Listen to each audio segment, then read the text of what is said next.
शांताकारं भुजंगशयनं पद्मनाभं सुरेशं विश्वाधारं गगनसदृशं मेघवर्णं शुभांगं लक्ष्मीकान्तं कमलनयनं योगिभिर्ध्यानगम्यं वंदे विष्णु भवभयहरं सर्वलोकैकनाथं। मंगलम भगवान विष्णु मंगलम गरुड़ध्वज मंगलम पुंडरीकाक्ष मंगलाय तनोहरि। ओम नमो भगवते वासुदेवाय। आज का दिन आप सभी के लिए मंगलमय हो। आइए सुनते हैं फागुन मास कथा का 12वां अध्याय। श्री मैत्रेय जी ने कहा, विदुर जी, महाराज ध्रुव के वन चले जाने पर उनके पुत्र उत्कल ने अपने पिता के सार्वभौम वैभव और राज सिंहासन को अस्वीकार कर दिया। वह जन्म से ही शांतचित्त, आसक्ति शून्य और समदर्शी था तथा संपूर्ण लोकों को अपनी आत्मा में और अपनी आत्मा को संपूर्ण लोकों में स्थित देखता था। उसके अंतःकरण का वासना रूप मल अखंड योगाग्नि से भस्म हो गया था। सब प्रकार के भेद से रहित प्रशांत ब्रह्म को ही वह अपना स्वरूप समझता था तथा अपनी आत्मा से भिन्न कुछ भी नहीं देखता था। वह अज्ञानियों को रास्ते आदि साधारण स्थानों में बिना लपट की आग के समान मूर्ख, अंधा, बहिरा, पागल अथवा गूंगा से प्रतीत होता था। वास्तव में ऐसा था नहीं। इसलिए कुल के बड़े बूढ़े तथा मंत्रियों ने उसे मूर्ख और पागल समझकर उसके छोटे भाई भ्रमी पुत्र वत्सर को राजा बना दिया। वत्सर की पुष्पार्ण, तिग्मकेतु, इस, उर्ज, वसु और जय नाम के 6 पुत्र हुए। पुष्पार्ण के प्रभा और दोसा नाम की 2 स्त्रियां थीं। उनमें से प्रभा के प्रातः, मध्य दिन और सायं ये 3 पुत्र हुए। दोसा के प्रदोष, निशित और व्युष्ट ये 3 पुत्र हुए।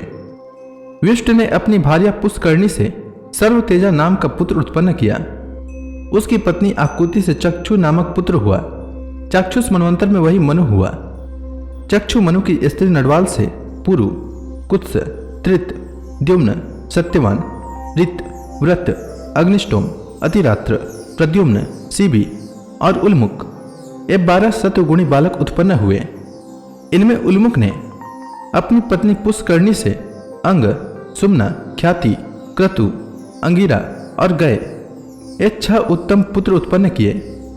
अंग की पत्नी सुनीता ने क्रूर कर्मा वेन को जन्म दिया, जिसकी दुष्टता से उद्विग्न होकर राजर्षि अंग नगर छोड़कर चले गए थे। प्यारे विदुर जी, मुनियों के वाक्य वज्र के समान अमोघ होते हैं।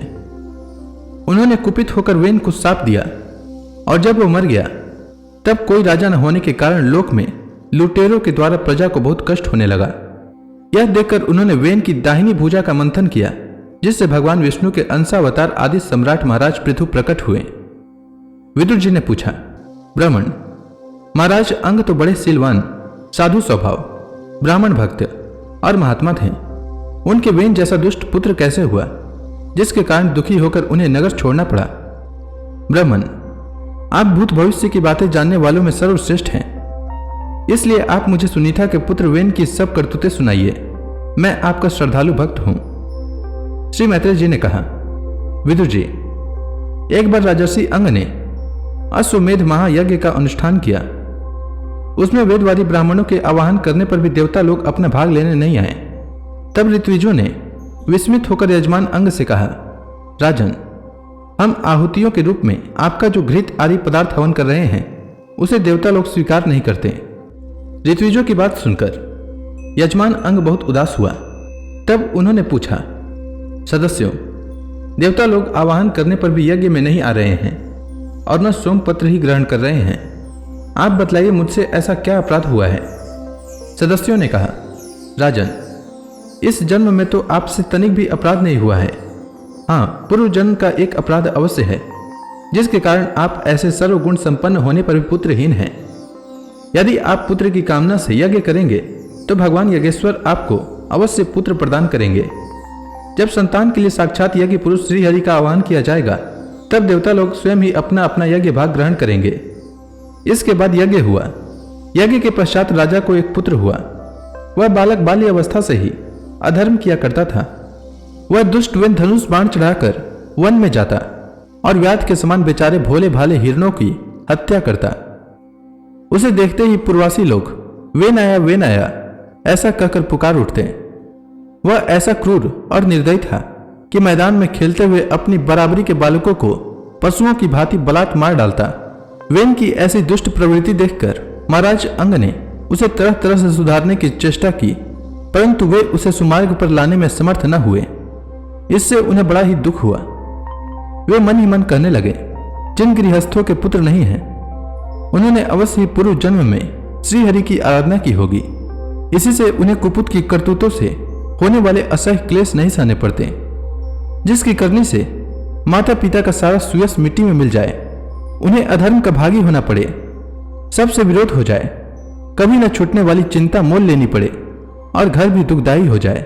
ऐसी नाम मात्र की संतान की इच्छा कौन समझदार पुरुष करेगा। इस प्रकार सोचते सोचते महाराज अंग को रात में नींद नहीं आई।